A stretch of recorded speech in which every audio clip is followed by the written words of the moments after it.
छत्तीसगढ़ में साय मंत्रिमंडल के विस्तार के बाद मंत्रियों में विभाग का बंटवारा कर दिया गया है। शपथ लेते ही 3 नए मंत्रियों को विभाग दिया गया है, तो वहीं कई मंत्रियों के विभागों में फेरबदल भी किया गया है। मैं गजेंद्र मिश्रा राम यादव ईश्वर की शपथ लेता हूं कि मैं विधि द्वारा स्थापित भारत के संविधान के प्रति सच्ची श्रद्धा और निष्ठा रखूंगा। मैं छत्तीसगढ़ राज्य के मंत्री के रूप में अपने कर्तव्यों का श्रद्धापूर्वक और शुद्ध अंतःकरण से निर्वहन करूंगा।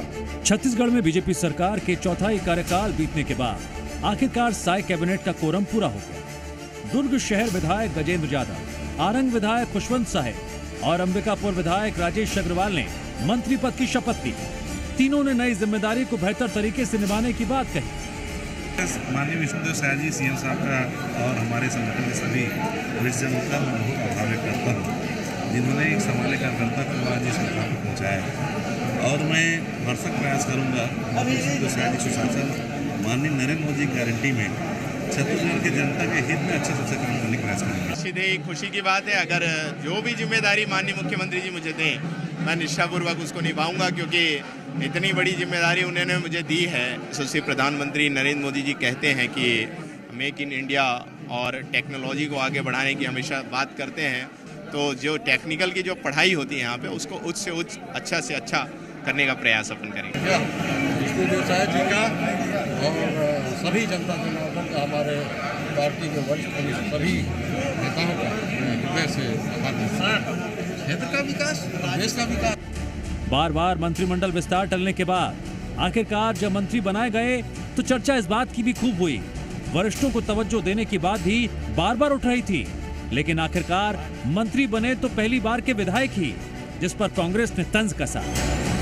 वरिष्ठ विधायक को दरकिनार करना मैं समझता हूं कि भारतीय जनता पार्टी में घोर उपेक्षा हुआ है, और मंत्रिमंडल के विस्तार के बाद सरकार और भारतीय जनता पार्टी में अंतर्कलह बढ़ने वाला है, और साथ ही सरकार की उल्टी गिनती आज से शुरू हो चुकी है।